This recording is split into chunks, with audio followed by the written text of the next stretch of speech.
আজকে আমি একটা ইউনিক রেসিপি নিয়ে হাজির হয়েছি, bitter gourd French fry recipe. এটা কিন্তু খেতে অসাধারণ লাগে, অতি অবশ্যই বাড়িতে একবার ট্রাই করবেন। আর এটা কিন্তু সুগারের ক্ষেত্রে খুবই ভালো, বাচ্চা থেকে বুড়ো প্রত্যেকেই এটা খেতে খুবই ভালো লাগবে। আর এটা কিন্তু খুব বেশি তেতোও হয় না, অসাধারণ খেতে লাগে।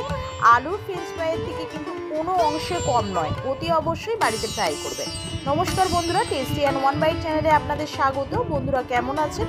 আশা করি বন্ধুরা ভালো আছেন। আজকে যে রেসিপিটা নিয়ে আমি হাজির হয়েছি, bitter gourd French fry recipe, করলা ফ্রেঞ্চ ফ্রাই রেসিপি। তো এর জন্য আমি এখানে করলা নিয়ে নিয়েছি। করলাগুলোকে আমি লম্বা লম্বা করে কেটে নেব। তো বন্ধুরা একটি লাইক একটি সাবস্ক্রাইব করে চ্যানেলটির পাশে থাকবেন। আর তার সঙ্গে অতি অবশ্যই ভিডিওটাকে বেশি বেশি করে শেয়ার করে দেওয়ার জন্য অনুরোধ রইল। এখানে আমি লম্বা লম্বা করে করলাগুলোকে কেটে নিয়ে নুন আর লেবু দিয়ে ভালো করে হাতের সাহায্যে মাখিয়ে নেব।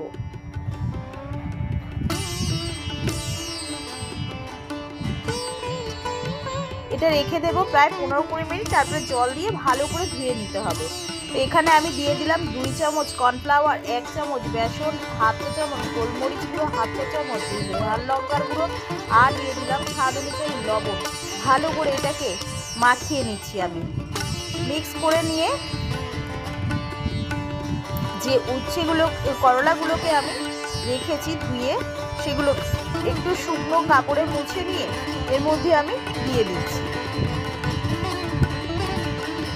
ভালো করে এবারে আমি এগুলোকে মাখিয়ে মাখিয়ে তুলে নেব। হাতের সাহায্যে আমি মাখিয়ে নিচ্ছি। আপনাদের যদি চামচ দিয়ে মাখিয়ে নিতে সুবিধা হয়, চামচ দিয়েও মাখিয়ে নিতে পারেন। এগুলো সবগুলোকে আমি এইভাবে কিন্তু মাখিয়ে নিয়ে তুলে নিচ্ছি।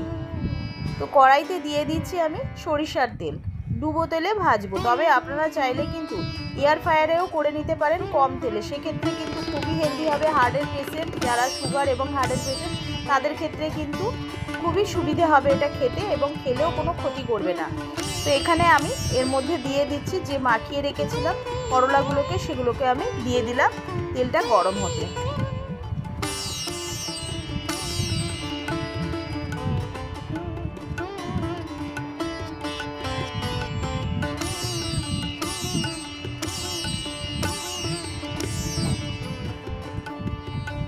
ভালো করে নাড়াচাড়া করে নিয়ে আমি একদম লালচে লালচে করে মচমচে করে ভেজে নিচ্ছি। প্রায় ভাজা হয়ে গেছে, আমি এগুলোকে তুলে নিচ্ছি।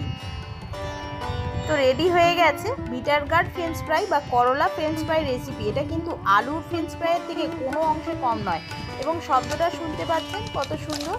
এটা কিন্তু খেতেও কিন্তু খুবই ভালো হয়েছে। আর তার সঙ্গে এটা কিন্তু খুব মচমচে হয়েছে ওপরটা, আর তেতো ভাবটাও কিন্তু অতটা নেই। এটা বাচ্চা থেকে বুড়ো প্রত্যেকেই খেতে পারে, সুগারের পেশেন্টদের ক্ষেত্রে খুবই উপকারী। যদি ভিডিওটা ভালো লাগে তাহলে অতি অবশ্যই একটি লাইক একটি সাবস্ক্রাইব করে চ্যানেলটির পাশে থাকবেন। আর তার সঙ্গে বেল আইকনটা প্রেস করতে ভুলবেন না। বেল আইকনটা প্রেস করলে সবার আগে নোটিফিকেশন আপনাদের কাছে পৌঁছে যাবে আমি যে নিত্যদিন ভিডিওগুলো ছাড়ি। আর বেশি বেশি করে বন্ধুরা শেয়ার করে দেবেন, যাতে করে যেসব বন্ধুদের কাছে আমার ভিডিওটা পৌঁছাচ্ছে না তাদের কাছে যাতে পৌঁছে যায়। আর তার সঙ্গে অতি অবশ্যই কমেন্ট বক্সে জানাবেন রেসিপিটা কেমন লাগলো। আমি আবার একটা নতুন ইউনিক রেসিপি নিয়ে হাজির হব। ততক্ষণ আপনারা সুস্থ থাকবেন, ভালো থাকবেন। আজকের মতো এইটুখানি। ধন্যবাদ বন্ধুরা।